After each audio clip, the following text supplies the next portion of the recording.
Bonjour à tous, j'espère que ça va bien. Je me présente Félix Bussière, je suis votre animateur pour ce midi, pour cette conférence, qui est notre première conférence de la saison de la série Innovation pour hiver-printemps. Alors, on remercie tout d'abord nos deux chers commanditaires, la chaire de leadership d'enseignement et en engagement social de l'Université Laval et la Caisse d'économie solidaire Desjardins qui, qui vont nous permettre le soutien financier pour présenter notre série Innovation. Il y aura 4 conférences pendant la saison, donc une par mois jusqu'en mai. Alors, je vous présente notre sujet d'aujourd'hui. J'espère qu'on a piqué votre curiosité avec notre titre, hein, l'interopérabilité et l'intercoopération. Peut-être ça disait des choses à des gens, peut-être que c'est des gens qui sont ici seulement par curiosité. Alors, je crois qu'on va en apprendre beaucoup, moi-même également. Ce n'est pas un sujet qu'on connaissait sur le bout des doigts. Bon, bien que l'interopérabilité fasse partie de notre quotidien, le concept demeure encore abstrait pour la plupart d'entre nous. L'interopérabilité est ce qui favorise la communication entre les systèmes informatiques différents.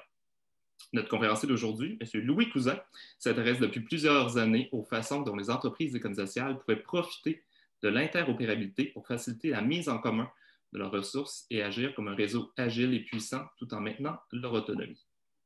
On aura également la présence de M. Joël Nadeau, qui est conseiller en transfert au TIES, qui prendra parole en deuxième partie de la conférence. Alors, sans plus tarder, je vous présente M. Louis Cousin, qui est présentement étudiant au doctorat à la Faculté des sciences de l'administration de l'Université Laval. Sa thèse porte plus précisément sur la capacité des systèmes d'information à stimuler la coopération entre les coopératives. Alors, M. Cousin fera une présentation d'à peu près 25 minutes. On aura une présentation d'une dizaine de minutes de M. Joël Nadeau du TIES et on se garde une période d'une dizaine de minutes pour vos questions. N'hésitez pas au fil de la conférence d'écrire vos questions dans la conversation. Il y a une équipe là, derrière tout ça qui va les recueillir pour pouvoir m'alimenter sur les questions à poser quand on arrivera à la période de questions à la toute fin. Et tout a démarré à l'heure, donc on va être prêt, on va être bon pour terminer à 13 h comme prévu l'ensemble de l'activité. Alors, si M. Cousin est prêt, il peut prendre parole, également partager son écran pour la présentation. Merci. Je suis prêt. Merci Félix pour ça. Juste pour vous dire, moi, la façon dont je me suis intéressé à l'interopérabilité, c'est pas parce que je trouvais le concept cool ou que je trouvais que c'était un beau mot. D'ailleurs, c'est un concept difficile à raconter. Mais c'est parce que je vois, moi, en tant que militant coopérateur, les défis qui sont associés à ça dans mon quotidien d'utilisateur et de membre de coopérative. Là, pour Noël, j'ai fait un petit séjour à l'étranger en Europe. Et quand je suis revenu dans notre belle ville de Québec sous des bordées de neige qui nous attendaient à l'aéroport, il a fallu que je rentre chez moi, chez nous. Et donc, j'ai ouvert mon application Google Maps pour voir quelle était la meilleure option pour moi pour rentrer chez nous. Google Maps m'a proposé de prendre le bus parce que maintenant il y a un service de bus qui va à l'aéroport et qui permet de me ramener. Et également m'a proposé des services de Uber pour qu'un taxi vienne me chercher. Et là, je me suis dit, c'est quand même intéressant parce que je sais qu'il y a des taxis coop qui m'attendent à la sortie de l'aéroport et qui n'est même pas proposé par Google Maps. Donc, j'ai pris mon taxi coop à la sortie de l'aéroport parce que je savais qu'il existait. Et je me suis retrouvé dans mon beau quartier Saint-Jean-Baptiste. Et comme vous le savez, maintenant, il y a une période de quatorzaine. Donc, je me suis isolé chez moi. Je me suis commandé une bonne poutine pour recommencer ce séjour québécois. Mais c'est vite posé la question de qu'est-ce que j'allais manger au cours des prochaines semaines, sachant que je n'avais pas le droit de sortir de chez moi pour aller faire mon épicerie. Donc, moi, je suis membre d'une entreprise d'économie sociale qui est locale. Je ne sais pas si vous connaissez, c'est le marché de proximité de Québec, sur lequel, finalement, je peux commander des produits biologiques offerts par des agriculteurs locaux. Donc, où j'adore aller, mais le problème, c'est qu'ils n'offrent pas de service de livraison. Je suis aussi membre d'une autre coopérative qui est proche de chez moi, qui s'appelle le Haricot Magique. Je suis allé voir, mais en fait, il n'y a qu'une page Facebook et qui ne propose pas non plus de service de livraison. Donc, j'ai sorti mon moteur de recherche, Ecosia, j'ai tapé épicerie coop Québec livraison, comme voilà, 4 mots qui me semblaient assez pertinents pour ce que je cherchais. Et finalement, on voit que ça me propose essentiellement IGA. Donc, je suis allé sur le site d'IGA, j'ai fait mon épicerie, je me suis dit peut-être qu'on pourrait commander des choses locales. Oui, bon, pas forcément coop. Donc moi, ça m'a posé la question, mais finalement, comment moi, militant coopérateur, comment citoyen, je peux vivre en lien avec mes valeurs? J'ai l'impression que le web aujourd'hui ne me propose même pas la possibilité d'acheter auprès d'une coopérative quand je suis isolé chez moi. Et de façon plus générale, il complique ma recherche d'achat auprès du mouvement coopératif et de l'économie sociale de façon plus générale. Donc je me suis posé la question. Je me suis dit, finalement, l'économie sociale a l'habitude d'être confrontée à des acteurs plus grands, plus forts sur un marché qui est très compétitif et très concurrentiel. On voit, là, j'ai sorti par exemple quelques membres du CQCM. On voit que les coopératives et les entreprises d'économie sociale se regroupent sous des associations faîtières et mutualisent certaines ressources qui leur permettent, pour certaines, d'atteindre des niveaux de création de richesse et d'emploi qui sont énormissimes et qui leur permettent à certains acteurs même de l'économie sociale d'avoir une posture dominante sur certains marchés. Donc ça, on sait le faire. Par contre, sur le web, on ne sait pas trop le faire, je trouve. Moi, je suis aussi membre d'une autre coopérative qui s'appelle HappyDev, qui est une coopérative de réseau d'indépendants du numérique. Donc, on échange beaucoup, par exemple, sur les réseaux sociaux, sur l'actualité du numérique et les offres. Enfin, on discute web, quoi. Et quand je vais sur Facebook, après, ce qui est intéressant, c'est que Facebook voit que je suis intéressé par le numérique. Donc, il va me proposer des gens un copain qui fait une levée de fonds pour son projet numérique, mais aussi, de façon intéressante, il va me pousser des publicités des concurrents. Donc, Wix, c'est un fournisseur de sites Internet qui est privé et qui est directement concurrent au modèle coopératif et de l'open source. Donc, je me suis dit, quand même, c'est incroyable. Encore, moi, ça va, je suis citoyen, j'ai une réflexion, je sais analyser qu'est-ce qu'on me propose derrière. Et je me dis, quelle est cette structure, cette infrastructure qu'on utilise qui lie ce qu'on a envie de faire et qui va nous mettre en lien, non pas avec mon ambition de créer des liens avec des coopératives, mais avec le plus gros payeur, finalement. Donc, je trouve que le web, clairement, aujourd'hui, tel qu'il est structuré, fausse les règles du jeu. Qu'est-ce que ça veut dire? Comment est-ce qu'on coopère aujourd'hui sur le web? Ce qui est magnifique, c'est que le web, il nous offre plein d'outils pour coopérer et puis pour échanger. Aujourd'hui, ça en est la preuve. On utilise Zoom, ça nous permet de faire une belle conférence. À mon avis, je sais qu'on a aussi quelques personnes européennes qui sont rejointes. C'est très beau. Alors là, je me suis dit, finalement, au quotidien, en tant que gestionnaire d'une coopérative, qu'est-ce que je fais? Je vais informer mes membres. J'ai une fonction d'information de mes membres, d'interaction avec mes membres. Je fais de la gestion quotidienne de ma documentation. Je monte des projets. Et hier soir, je me suis posé la question, finalement, de tête, quelles applications web on m'amène à utiliser? Je me suis rendu compte que pour informer ses membres, on se retrouve avec LinkedIn, Facebook, Messenger, Instagram, tout ça à gérer en tant qu'organisation si on veut être présent sur les réseaux sociaux. Quand on est amené à gérer des projets, on doit utiliser Trello, Teams, Rocket Chat, Skype, Zoom comme aujourd'hui. Et puis, de la gestion quotidienne, on navigue aussi entre Dropbox, entre Drive, entre Outlook. Donc, finalement, on a plein d'outils pour coopérer, mais on se retrouve, en tant que gestionnaire de coopérative, à devoir gérer tout un tas d'outils en parallèle, quoi. Alors que nous, on essaie de simplifier la vie. Donc, je trouve que pour moi, en tant que gestionnaire de coopérative, on se sent un peu contraint d'utiliser ces applications. Là, aujourd'hui, si vous vouliez participer à cette conférence, vous n'aviez pas d'autre choix que de télécharger Zoom. Là, si vous disiez non, je n'ai pas envie d'aller sur Zoom, tant pis, tu participes pas à la conférence, tu n'as pas d'autre choix. Et si demain je fais une autre conférence sur Teams et que vous voulez y aller, il faudra que tu télécharges Teams. Tu n'as pas le choix. Tu es contraint d'adopter l'application qui est choisie par ton partenaire. Donc c'est pour ça que tu te retrouves avec plein d'applications au final à jouer avec. Ça crée clairement un éparpillement des ressources. Quand une organisation doit être à la fois s'assurer d'être très présente, d'avoir beaucoup de followers sur Twitter, sur LinkedIn, sur Facebook, sur Instagram, de former ses équipes à faire ça, et en plus d'être mis en avant sur les fils d'actualité vis-à-vis des autres coopératives, probablement, on investit des ressources dans ces réseaux sociaux et des ressources qui ne nous reviennent pas forcément directement, quoi. On perd nos informations. Moi, combien de fois je me suis retrouvé à me dire « Ah oui, c'est vrai que j'avais partagé cette information-là avec un tel, mais alors est-ce que je l'ai fait via Messenger ou via mail, etc. » Donc, je me retrouve à chercher auprès de plusieurs plateformes et puis finalement, des fois, il y a de l'information qui se perd.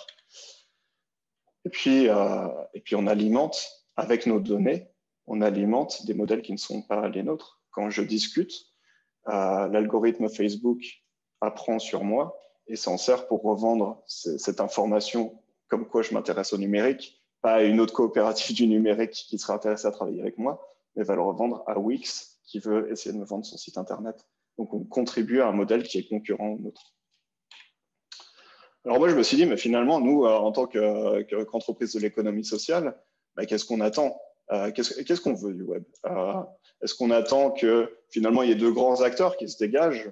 Parce qu'au final, la compétition, ça va peut-être favoriser l'émergence de Facebook et Google qui auront de plus en plus de fonctionnalités, puis que peut-être un jour ils diront tiens, ça serait cool d'avoir une fonctionnalité coop où dans mon application je puisse appuyer sur un bouton, puis il y aurait toutes les coops qui s'afficheraient autour de moi.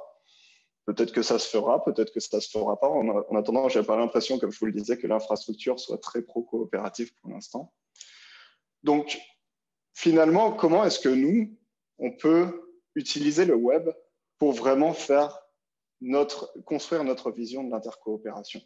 C'est ça, à mon avis, l'enjeu. Comment est-ce qu'on renverse la logique et on se dise finalement quel est le besoin de mon entreprise? Le besoin de mon entreprise d'économie sociale n'est pas d'être sur Facebook. Le besoin de mon entreprise d'économie sociale, c'est de communiquer avec mes membres et d'interagir avec eux. Comment ça se passe? Quelles sont les barrières? Pourquoi est-ce qu'on n'arrive pas à avoir ce niveau de réflexion? Et pourquoi est-ce qu'on se retrouve piégé sur des plateformes qui ne sont pas les nôtres? Alors, reprenons les deux cas de mes épiceries favorites, donc Marché Proximité Québec et Haricots Magiques.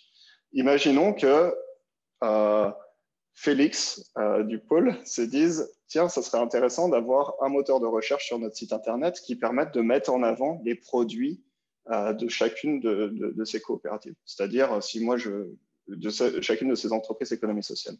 C'est-à-dire, si Louis il cherche du sirop d'érable, il peut aller sur le pôle des entreprises, sur le site du pôle des entreprises, et il verra qu'il y a du sirop d'érable au haricot magique et au marché de proximité de Québec, et il saura combien ça coûte. Ce serait cool, ça. Moi, j'aimerais bien qu'on fasse ça, Félix. Comment est-ce qu'on pourrait faire ça? Alors, soit on se dote d'un grand système commun. On se dit, on va tous utiliser le même site Internet dans le pôle de la capitale nationale, et puis, les membres utiliseront le même site Internet. Comme ça sera facile. Il y aura toutes les informations. Le haricot magique et le marché de proximité mettront leurs produits sur le site Internet du pôle. Et puis, comme ça sera facile. On aura tous les produits au même endroit. C'est ce qu'ont fait les grands groupes. Quand on regarde Desjardins, il y a plein de caisses locales. Mais ils ont un système d'information qui est commun à tout le monde. Et on ne se pose pas la question sur quel site je suis. D'accord ?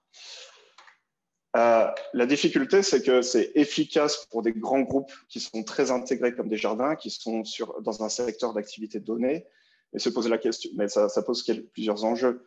Est-ce qu'on ne veut qu'il y ait qu'un seul grand groupe coopératif, ou est-ce qu'on favorise la diversité des entreprises? Est-ce qu'on pense vraiment qu'une seule grande plateforme coopérative pourra répondre à l'ensemble des cas d'usage? Quid de l'autonomie? Comment serait gouvernée cette plateforme, etc. C'est compliqué à l'échelle, par exemple, du pôle de la capitale nationale, d'avoir un tel leadership et d'uniformiser tous ses membres. Une autre possibilité, c'est de s'interconnecter, de rester autonome, mais que nos systèmes d'information puissent communiquer entre eux. Alors, qu'est-ce que ça veut dire? Si vous prenez Amazon, alors hier soir, j'ai découvert qu'Amazon vend du sirop d'érable. Là, je me suis dit, on va loin. Et tant mieux pour mon exemple. Donc, je tape sirop d'érable sur Amazon. Je vois qu'il y a plusieurs produits de sirop d'érable.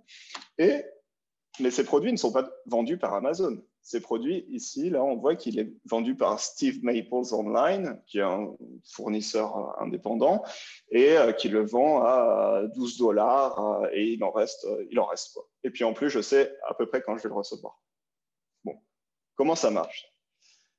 Moi, je suis l'utilisateur en haut, je tape mon sirop d'érable dans la barre de recherche sur le site d'Amazon.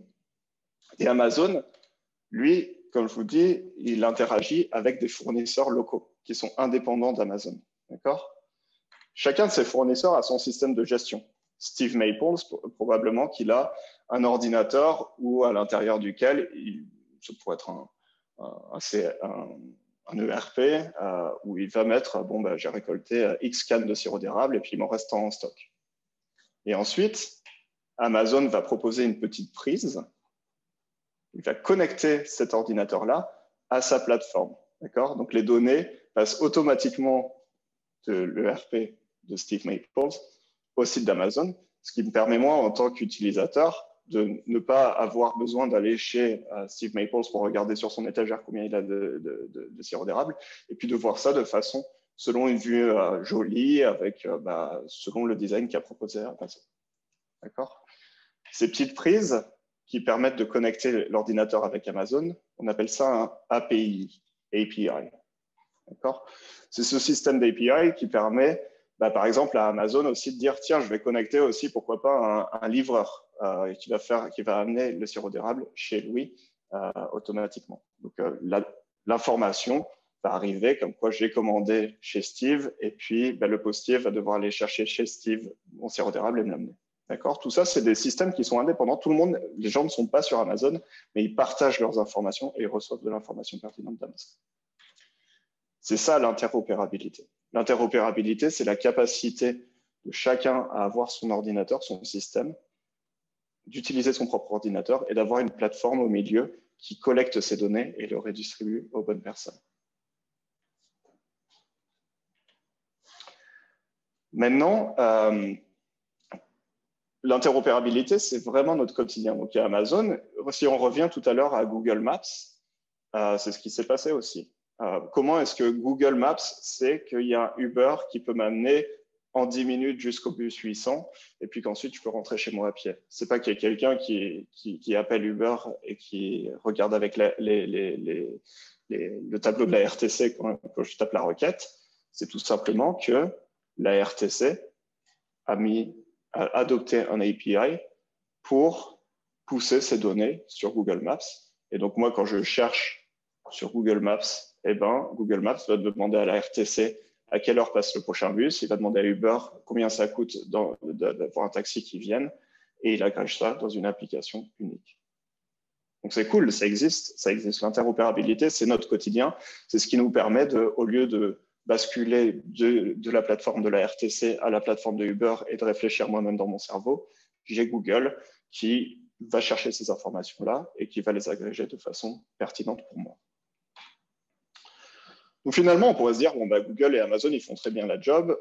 Marché de proximité et haricots magiques, ils peuvent se connecter à Google et Amazon, c'est possible, il y a un API qui existe. Puis Google et Amazon, Félix, quand il va mettre en place, il veut mettre un moteur de recherche spécifique pour les entreprises d'économie sociale, il va connecter son moteur de recherche à Google et Amazon et puis proposer sur son site les différents produits. Sauf que ce n'est pas possible parce que Google et Amazon, ils refusent de partager leurs données. En gros, ce qu'ils font, c'est qu'ils veulent bien avoir tes données pour les mettre sur la plateforme, mais ils ne veulent pas les partager en retour à des utilisateurs pour différents cas d'usage.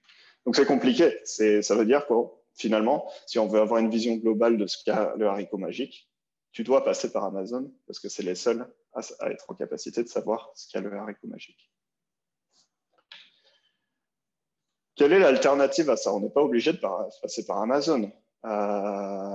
Félix, il peut dire, non, mais je mets mon propre moteur de recherche sur le site du pôle, et puis on va connecter mon moteur de recherche au système de gestion du marché de proximité et du haricot magique.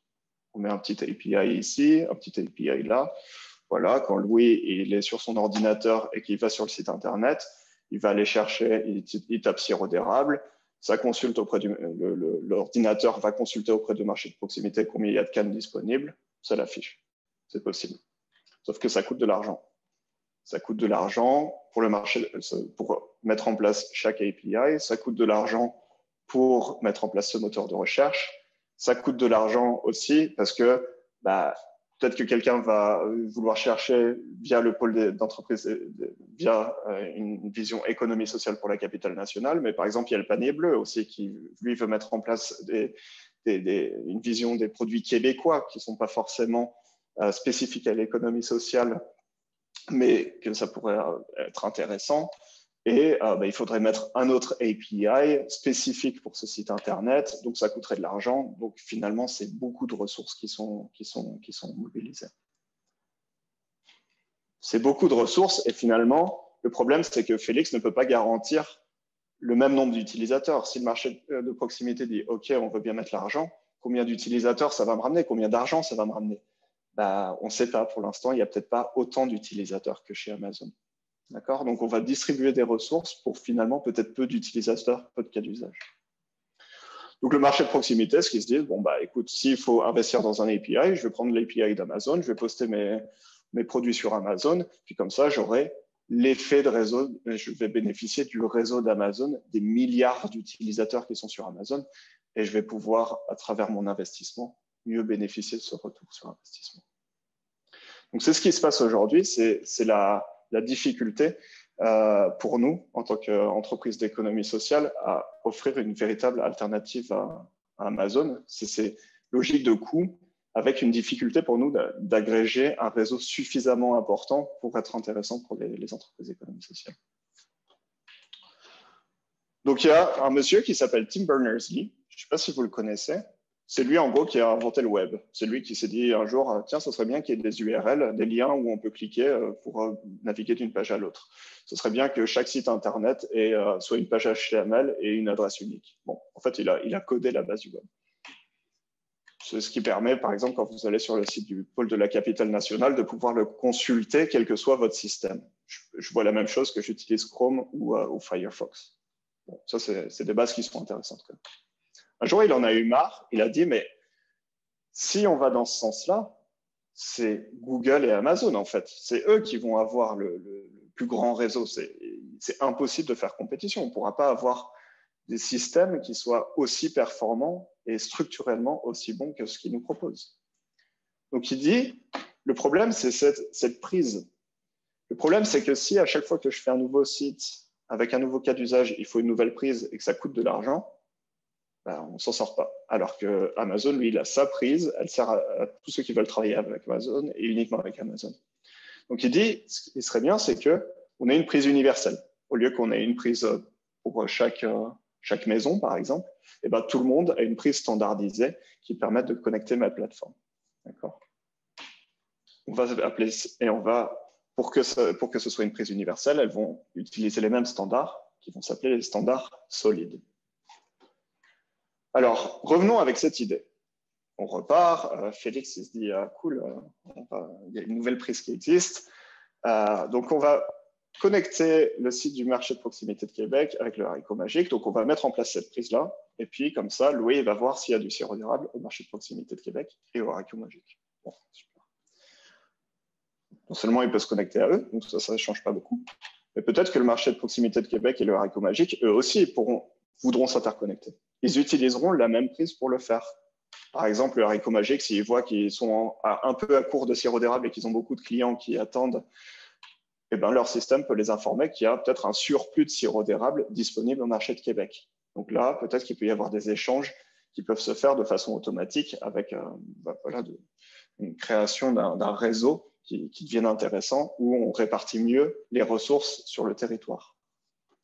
Peut-être aussi qu'un jour, quelqu'un va se dire, tiens, ça serait bien que pour les personnes âgées, je vais mettre en place une application pour des personnes âgées pour qu'elles puissent faire leur épicerie.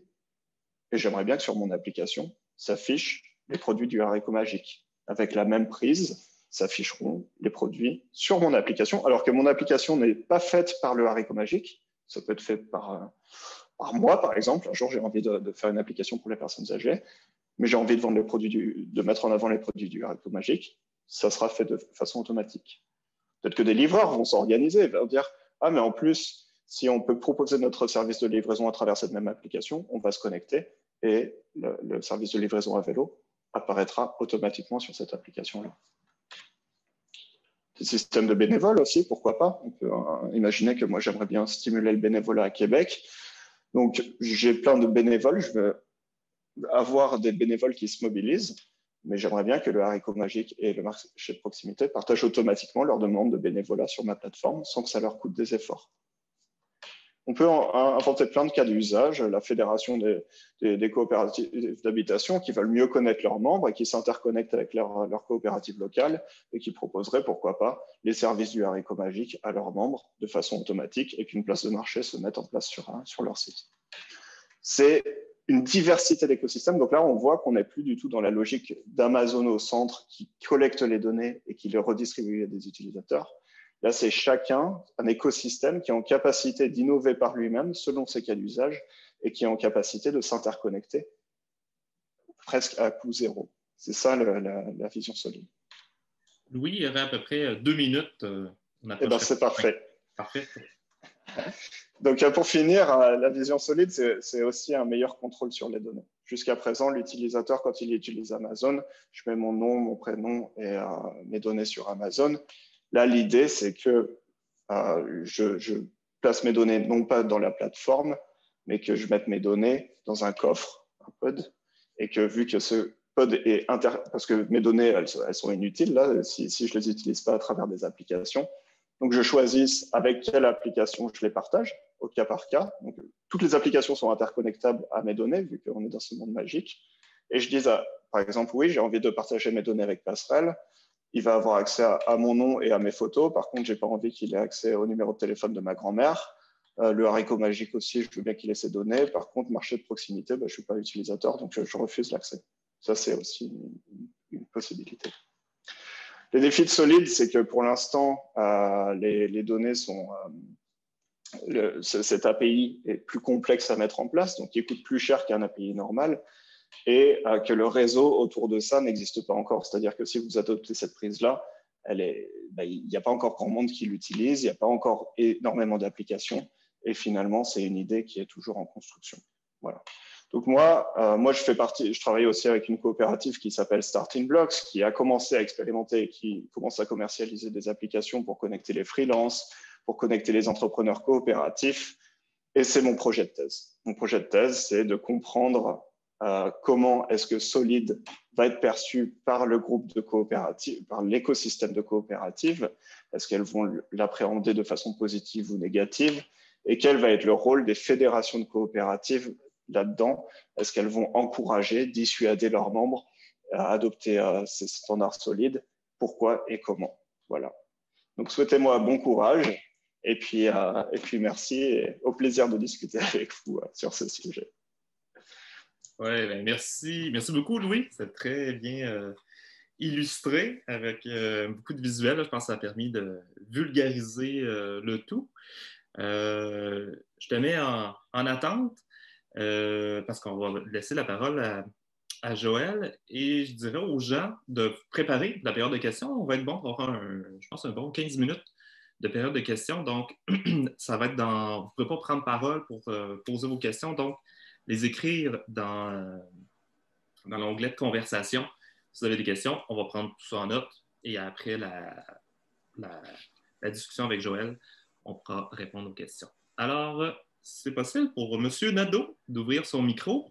Alors, Joël Nadeau est conseiller en transfert au TIES, donc Territoire innovant en économie sociale et solidaire. Alors, Joël connaît également la question. Je pense qu'il connaît bien Louis aussi. Oui, bien sûr. On collabore ensemble. Ça parle un peu pour rebondir là-dessus aussi, mais je pense que ça avait des exemples aussi à amener de ton côté sur la question de l'interopérabilité. C'est ça, exactement. Donc, moi, je vais dire exactement la même chose que Louis, mais en le collant sur un exemple concret qu'on est en train de vivre présentement. Je n'aurai pas de présentation, donc ça va peut-être aussi nous amener tranquillement vers une discussion, tout le monde ensemble. Je vais suivre quand même un certain nombre de notes que je me suis prises pour ça. Donc, oui, donc je suis conseiller en transfert au TIES. Le TIES, Territoire innovant en économie sociale et solidaire, c'est une organisation qui fait la veille, la liaison et du transfert de connaissances.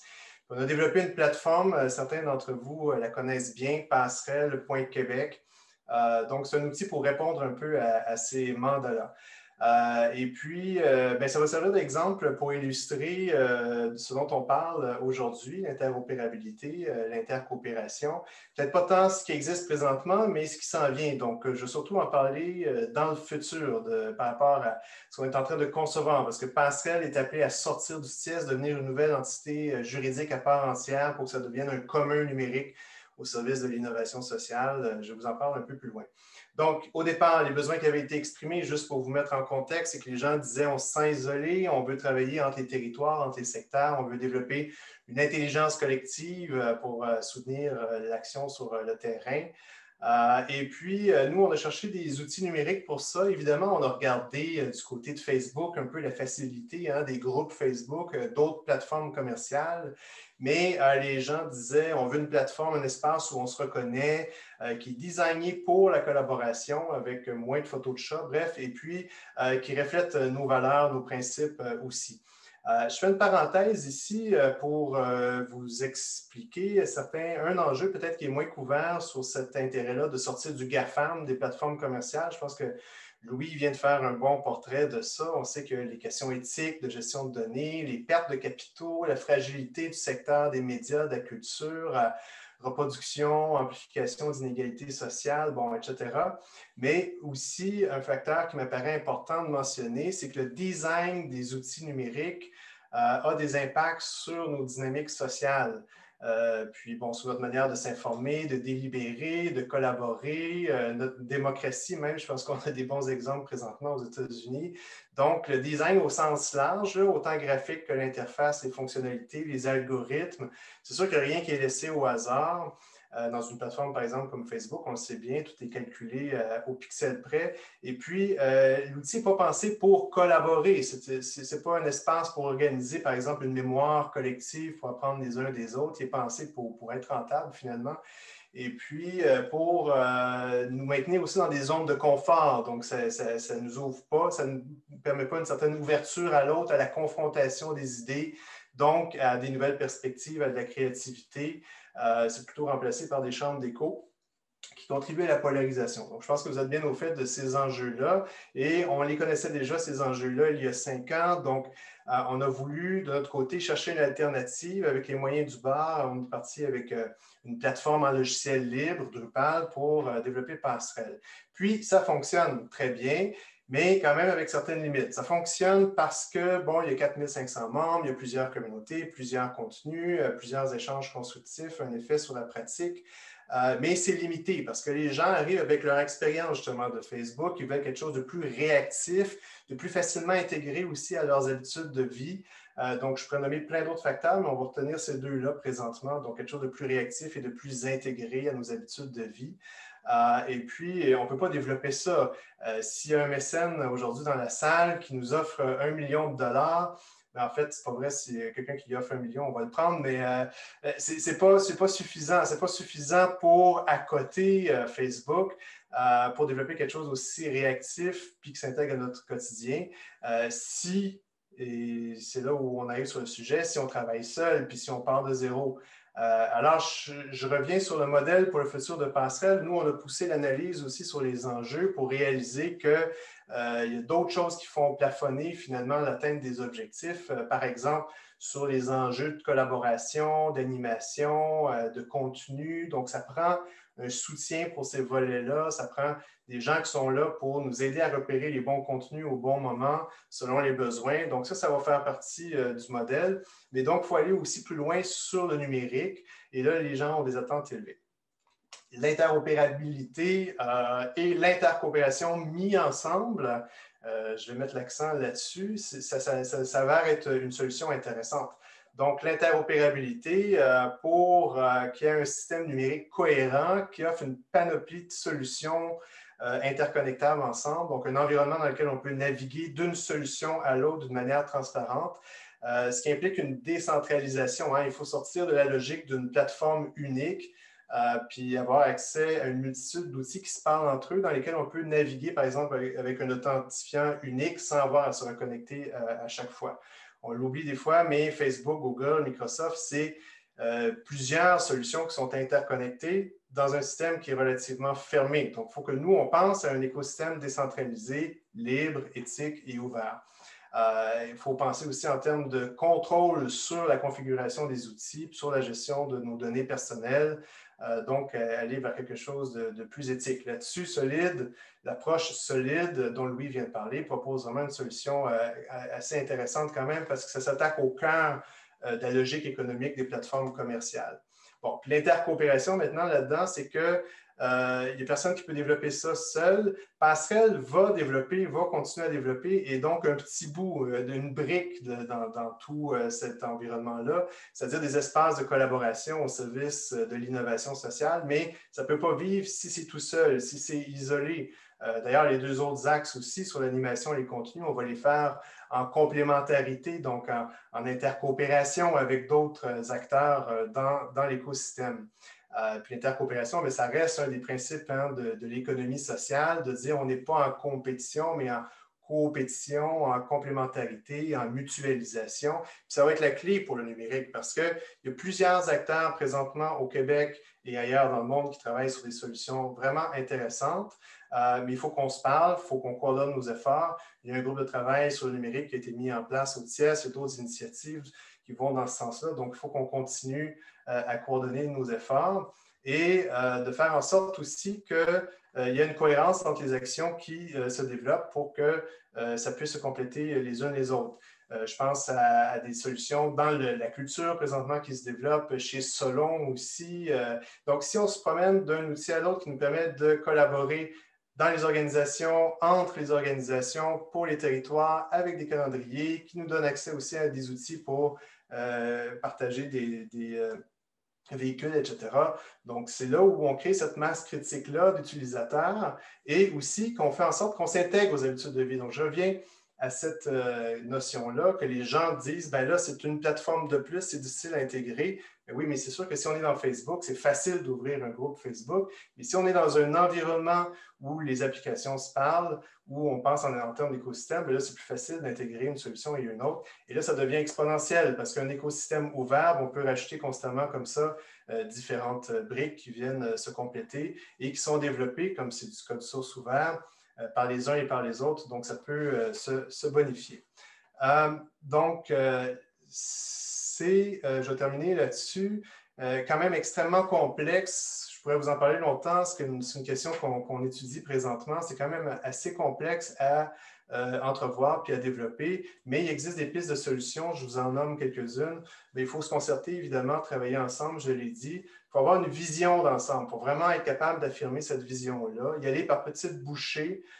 Chacune de ces bouchées-là, les penser dans le cadre de cette logique-là, de cette vision-là, même si tout n'est pas immédiatement en place, s'ouvrir à l'expérimentation, ça nous concerne, nous, comme utilisateurs et utilisatrices, être prêt à changer de paradigme aussi dans notre rapport au numérique, oser investir dans des solutions innovantes, donc il va falloir convaincre aussi des bailleurs de fonds, miser sur l'intelligence collective pour concevoir ensemble puis d'une manière inclusive pour ne pas introduire des nouveaux biais dans ces outils-là. D'ailleurs, on vous invite à venir penser passerelle avec nous. On est présentement dans cette conception-là. Il faut parler des enjeux autour de nous, des alternatives, sensibiliser, puis plus travailler en vase clos. On ne peut plus se permettre de travailler en vase clos. Je pense que maintenant, donc, il faut, en conclusion, là, mais, se doter d'une infrastructure numérique commune. T'sais, on a développé dans le réseau des outils d'accompagnement, de financement, de formation, de transfert. Maintenant, il faut vraiment penser à une infrastructure numérique commune pour soutenir les réseaux de collaboration. Puis pour ça, ben, je pense qu'il faut se mettre ensemble pour se donner du poids, pour convaincre des bailleurs de fonds d'embarquer. Et je pense que c'est ça, en étant plusieurs organisations qui allons dans ce sens-là, ben, c'est possible de lever les fonds nécessaires, d'inscrire ça dans une certaine logique de souveraineté numérique. Donc, les deux principes aujourd'hui qui sont parlés, l'interopérabilité, c'est une approche numérique, puis l'intercoopération, c'est une approche démocratique, un modèle d'affaires démocratique en économie sociale. Puis la rencontre des deux, je pense, s'ils sont bien articulés ensemble, qui peuvent nous apporter des belles pistes de solutions. Merci, Joël. Très bien. Bel ajout à la conférence de Louis. Alors, j'ai des petites questions en attente pour vous.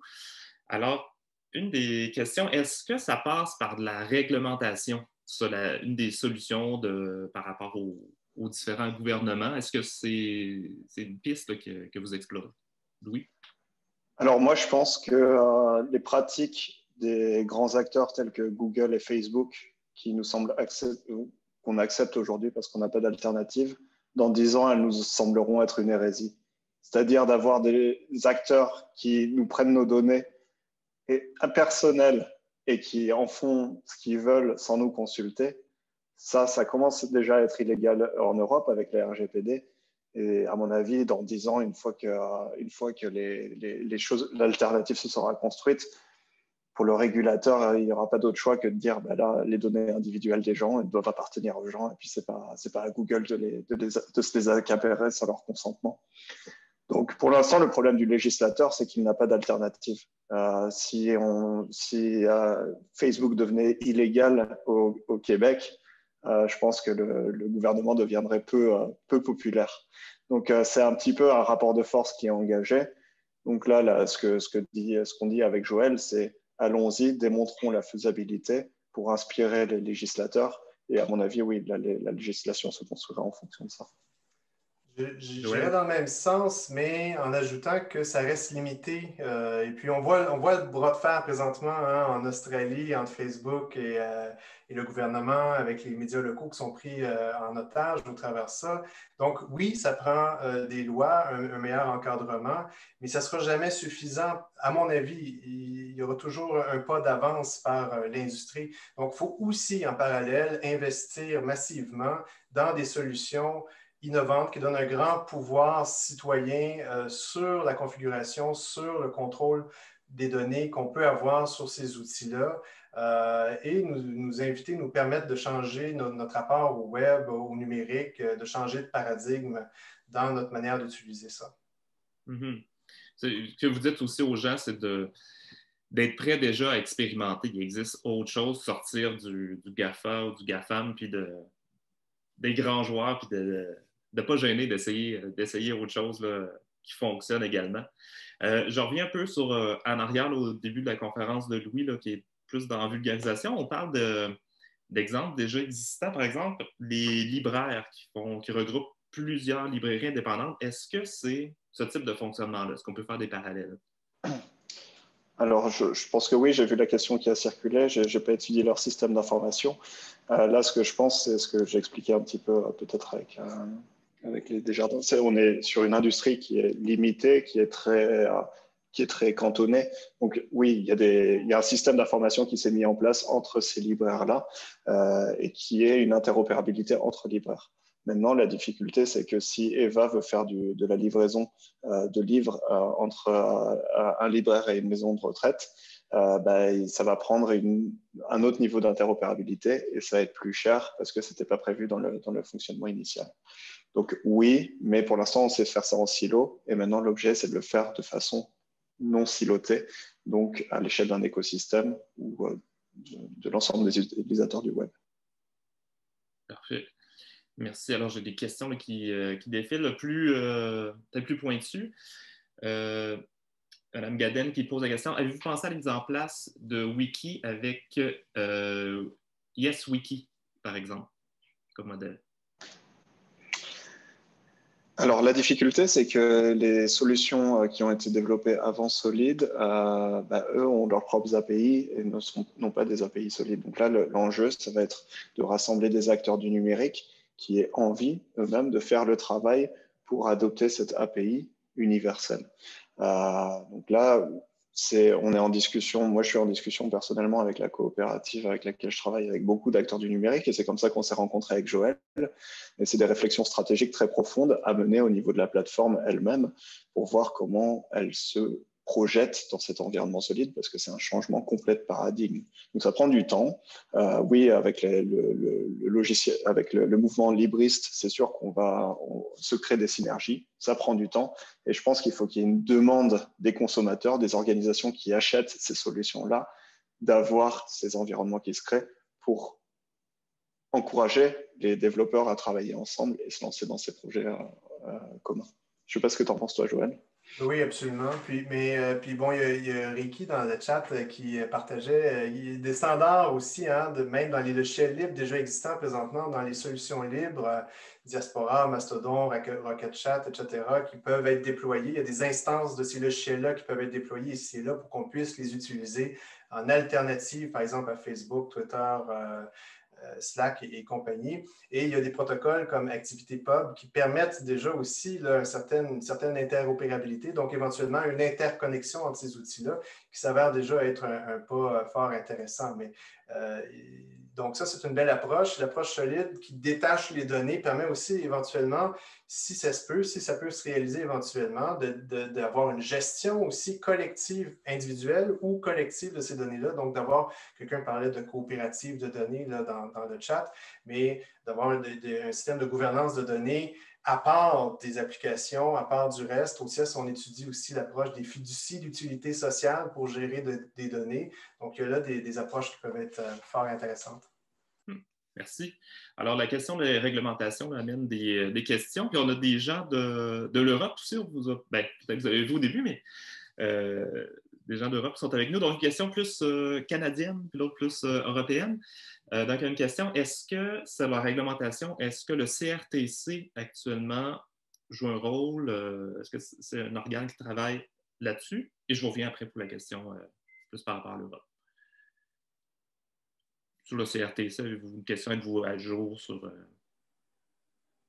ce qui se déroule sur la question? Je pense que Joël, tu vas. Non, mais je suis malheureux. Mais il y a sûrement quelqu'un ici dans la vidéo qui pourrait mieux répondre que nous. Effectivement, il y a des discussions en cours, un peu comme dans tous les autres pays. Et puis, donc, des fois, on accuse le Canada d'être un peu en retard sur ces questions-là.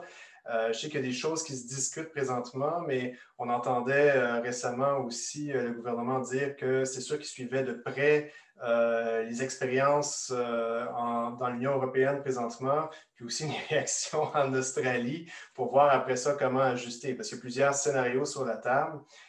Mais ça avance à pas de tortue. Puis des fois, on entend aussi les personnes responsables de ces lois-là dire on a constamment l'impression d'être en retard parce que le temps d'analyser une situation puis d'apporter une solution légale à ça, que déjà, il y a des enjeux qui sont des kilomètres et des kilomètres en avant. On peut penser, par exemple, à tout ce qui s'en vient comme enjeu présentement en lien avec l'intelligence artificielle. C'est d'une complexité inouïe. Merci. Alors, je pose la question de France, de Nicole en France de la Coop des communs qui vous pose la question. Comment ce projet d'interopérabilité se situe-t-il par rapport au projet de règlement européen sur la gouvernance des données qui prévoit des systèmes de partage de données et notamment des coopératives de données? Salut Nicole. Très bonne question. Donc, pour nous, la RGPD solide, c'est vraiment une solution qui est intéressante pour la RGPD parce qu'on sait que la RGPD veut donner le contrôle aux utilisateurs sur leurs données. Sauf que ça s'est traduit par des petits banderoles. Est-ce que j'accepte les cookies ou est-ce que je les paramètre à chaque fois que je vais sur une page web? Et puis, plus personne n'y fait même attention. Là. Donc là, l'idée, c'est vraiment, au lieu qu'à chaque fois que j'utilise un site web, on me demande quelles données vont être stockées, comment on va les utiliser, que je vais mettre ça dans un coffre-fort de données à moi et je suis en capacité de gérer moi-même ces données plutôt que ce soit le site Internet qui le fasse pour moi et que je ne sache plus combien j'ai de comptes et de sites Internet auxquels j'ai laissé des traces. Donc, on est complètement… Et la Commission européenne d'ailleurs, commence à pousser pour l'interopérabilité. Maintenant, c'est une de ses priorités du numérique. L'interopérabilité doit être mise au cœur des actions et de créer une infrastructure numérique en Europe qui soit interopérable. Donc, c'est vraiment, on est en plein au cœur des enjeux de la Commission européenne. Et pour les coopératives de données, ben, là, on en arrive justement à qui, une fois qu'on a dit il faut un coffre-fort de données, c'est cool, mais moi, je peux pas, j'ai pas un serveur chez moi pour stocker mes données et puis avoir les protocoles sécurité. Donc, il faudra qu'il y ait des fournisseurs qui hébergent les données. Et donc, les coopératives de données, pour moi, c'est un excellent exemple. Mais ces coopératives de données, elles deviendront vraiment intéressantes quand elles pourront s'interconnecter avec l'ensemble des applications pour que ce ne soit pas un frein que mes données soient dans cette coopérative-là, mais vraiment un levier. Aujourd'hui, si je mets mes données dans cette coopérative de données, je ne peux pas les utiliser pour Facebook. Donc, il y a un clair frein là qui existe. Donc, il faut que ces coopératives de données soient entourées d'un écosystème d'applications qui soient interconnectées pour que pour l'utilisateur, ce soit fluide et que les données que j'ai dans ma coopérative de données puissent me servir à naviguer dans le web en général. Il y a une question également, parce qu'on a parlé ici d'intercoopération, donc entre coopératives, mais aussi plus largement coop au BNL, au sein de l'économie sociale. Est-ce que le premier pas, c'est de le faire au sein du mouvement de l'économie sociale, là, ce que vous travaillez dans votre thèse, parce qu'il y a des gens qui disent « Oui, mais dans les autres types d'entreprises, peut-être plus petites, s'il y a le même besoin, on a entre autres dans le domaine de la culture, du tourisme, des besoins de ces outils-là. » Donc, par où on commence? Est-ce qu'il y a une réponse à faire au sein de l'économie sociale ou on a... Non, je pense ici, il faut vraiment voir l'économie sociale comme une solution pour offrir une alternative numérique pour l'ensemble des secteurs, pas juste pour le monde des coopératives, de l'économie sociale.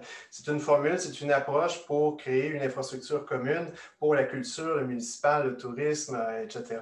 Donc, c'est de voir comment est-ce qu'ensemble, on peut créer un commun numérique, finalement, qui va bénéficier à tout le monde. Et là, l'économie sociale, l'intercoopération, c'est une solution comme forme juridique, comme approche démocratique pour répondre à ce besoin-là, mais pas que pour l'économie sociale. Parfait. Je ne sais pas si Louis, tu voulais répondre à ça. Ou... Non, je suis d'accord avec Joël. Et puis, juste pour dire, il y a des secteurs qui sont déjà organisés. Hein. Quand vous allez sur des compérateurs de billets aériens, c'est l'interopérabilité qui vous permet de voir tous les billets de toutes les compagnies. Donc, ça existe déjà. Maintenant, l'économie sociale, c'est bien parce que c'est transsectoriel et c'est à l'échelle de territoire. Et c'est cette logique-là qui n'existe pas encore et qui peut vraiment voir le jour avec cette approche d'interopérabilité universelle. Merci à vous deux. Il y a eu plusieurs commentaires. Là, des gens ont vraiment apprécié. C'était bien vulgarisé. Je pense que c'est un gros signe positif de la conférence. Ce n'était pas un sujet qui était facile à prime abord. Donc, on vous remercie beaucoup tous les deux. Merci à tout le monde qui était là. Merci pour les nombreuses questions pertinentes. Je pense que ça a amené un beau débat, une belle discussion à la fin. Donc, on vous suit pour continuer à se tenir à jour sur cette question-là. Je pense que maintenant, les gens, quand ils vont voir interopérabilité, vont être plus attirés pour voir les différents articles qui sortent sur la question. Je remercie encore une fois la chaire de leadership en engagement social de l'Université Laval et la Caisse d'économie solidaire. Et je vous invite à vous joindre à nous, notre prochaine conférence le 19 mars sur un tout autre sujet, mais on est encore dans l'innovation, sur la transition écologique, l'économie circulaire, donc sur la grande question de la crise climatique le 19 mars. Alors, on vous souhaite une bonne journée à tous.